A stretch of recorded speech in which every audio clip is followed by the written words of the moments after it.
All right, now this is not going to be a long, drawn-out thing. Let's just get right to this. Wouldn't it be nice to be the Tony Robbins of Tantra, the male Layla Martin, to get me out of the yogashalas where there's only 15 people to help, to the masses? How can I get my message of I love my life, I love my body, I love myself, to millions of people? Instagram. Instagram. It's been 10 years. Same dream, 10 years, nothing's happened. Well, did you hear the last sentence? So you get how you feel. So how do you feel? Amazing. No, you don't. You feel Frustrated as well. Yeah, that's the dominant. Annoyed. Yeah. And so you've got to acknowledge how you feel, and then you've got to choose thoughts that don't feel like that until you got a pattern going, and until you allow the momentum to increase enough that you get what you want. Because you absolutely have that. It's in vitro, it's on the way, it's in the process of becoming. It could be a thought that would turn to a thing or could turn to a thing quickly. But something's got to change within you. You can't keep observing how things are and offer a vibration about how the things that are feel and get something different from that. You've got to change the way you feel. And the way you feel is based upon your inner being's thought about this subject and your thought about this subject and the way the marbles match up. So everything that you said to us, or most everything that you said to us is, I'm not getting what I want, I'm not getting what I want, I'm not getting what I want. Abraham, how can I get what I want? And we say, not that way, not that way. And so you just think about what you want and why you want it. In other words, you want to feel good, I know you want to feel good. If you do what I say, you'll feel good. That's what most everybody's message is. One day, years ago, someone sat in the hot seat and said to us, now be easy as you hear this, because we want you to hear it in its full context. Why, that this person said, are the Jews the chosen ones? And we said, everybody thinks that. And he said, everyone thinks that the Jews are the chosen ones?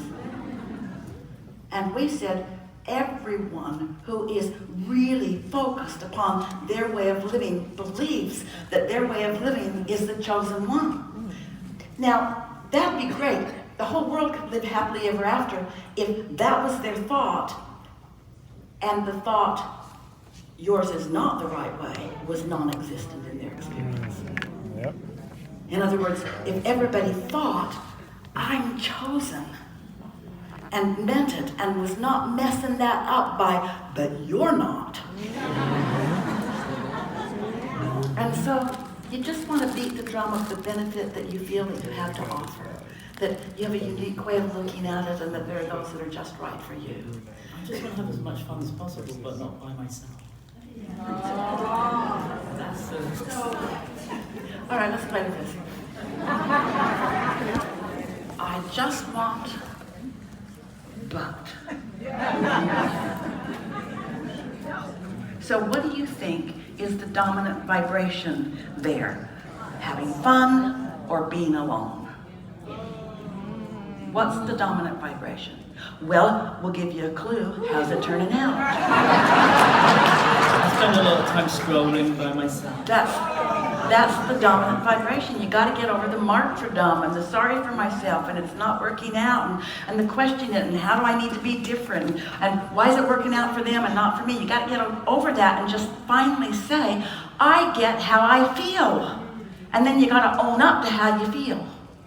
I do sometimes do You often do that. You do that often. You wouldn't be here if you didn't. In other words, you've got a lot going on. We've seen your vortex. You don't have to explain nothing to us.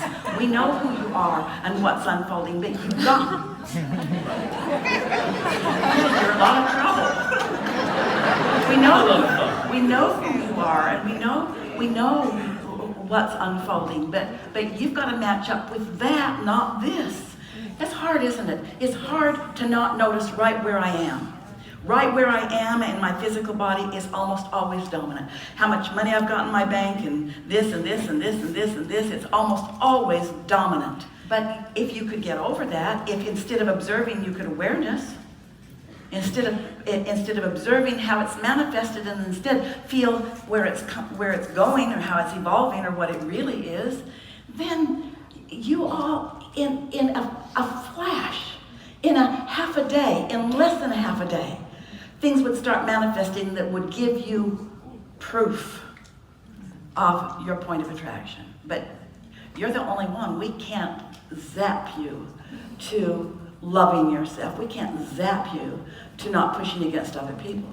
We can't help you undo. But here's the thing. Hold that thought. We cannot help you undo. Hold the thought. We cannot help you undo. All right. Got that? Yes. Nothing has to be undone. Just do differently. Just do differently.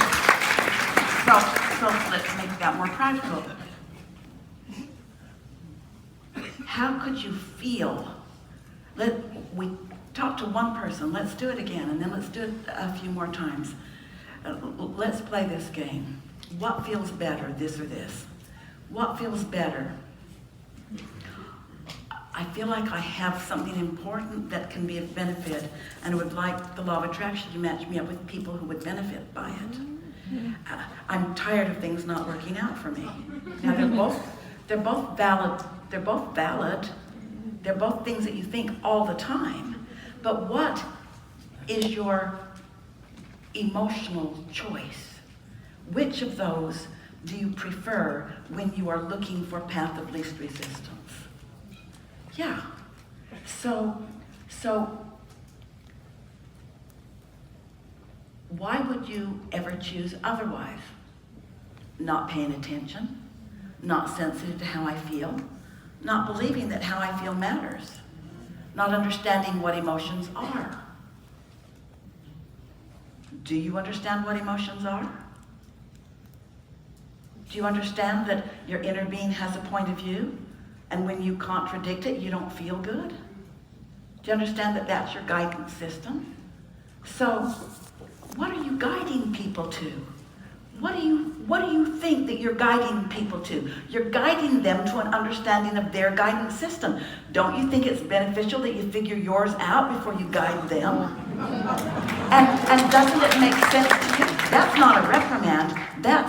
Doesn't it make sense to you that you would have some experience and not, in other words, if it was the easiest thing in the world for you to do it, it's like Jerry spent one whole summer trying to teach Esther to juggle. He could juggle 5 balls, he could juggle the Indian clubs, he could throw something to her from far off and she could catch it every time because he was a perfect thrower.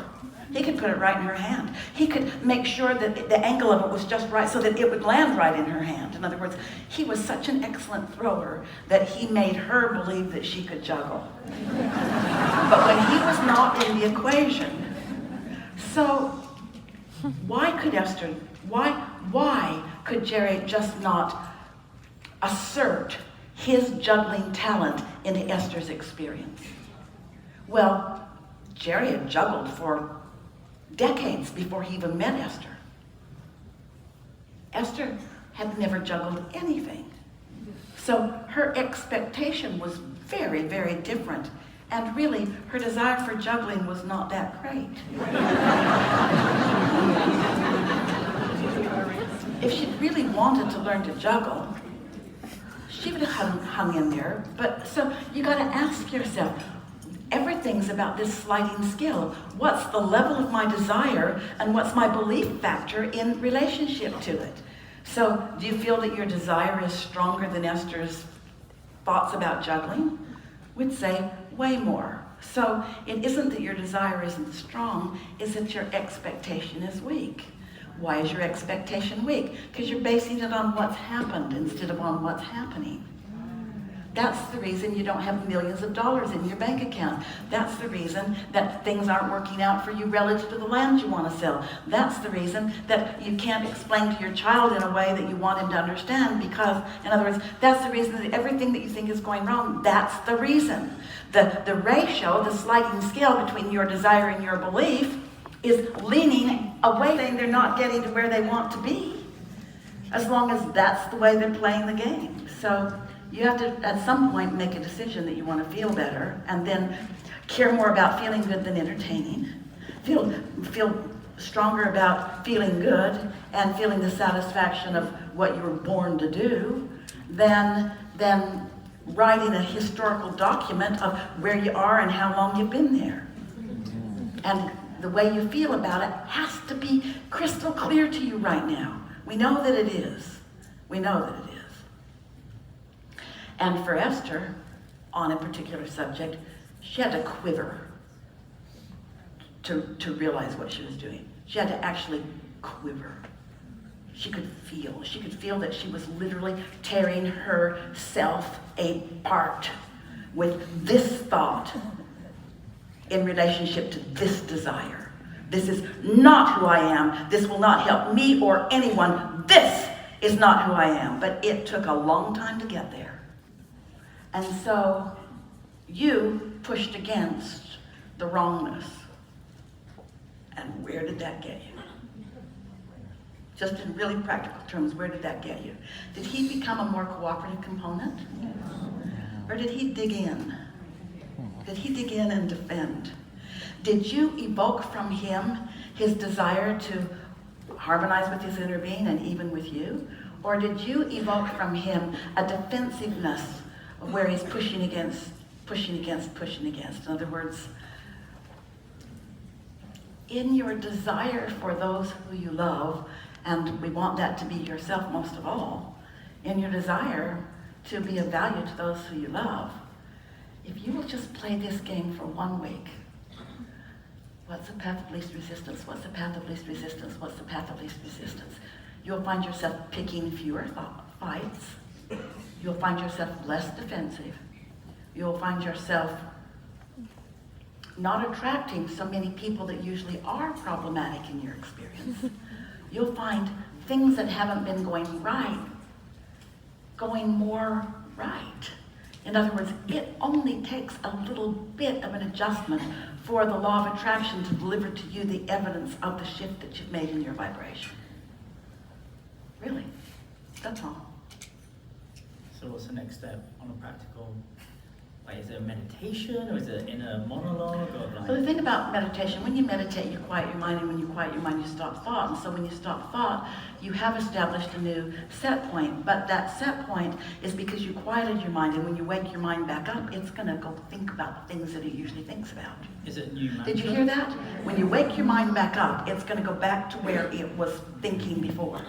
So that's why caring about how you feel and deliberately adjusting the thought until it feels better. So the next step is, next time you feel that disappointment, get off the subject and focus on something that you don't feel disappointed about. And if you can, find an easy existing match about something that you're not disappointed about. Say, there were 1,000 people in that room, and people all over the room that had things that they wanted to talk about, and Abraham pointed at me, and I was not in the vicinity of even believing that I was going to get picked. So I sat there and sat there and sat there. Abraham had to whack-a-mole 100 people around me that wanted to get into the hot seat, but instead, because Abraham knew the clarity of my desire and knew the readiness of me to hear, Abraham stayed focused upon me until I dragged my sorry butt up into the chair and sat down, and then I had quite a conversation with Abraham as I held to my determination that Abraham held steady in the knowing that only I could do something about it, and didn't give up on the conversation until the entire other 1,000 people in the audience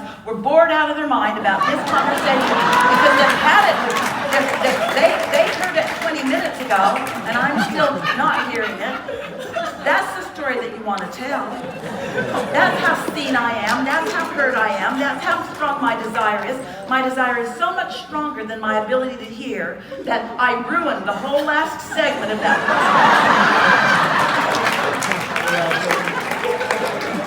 You know that we don't mean that you ruined it, but that would be something for you. That would be a good first step.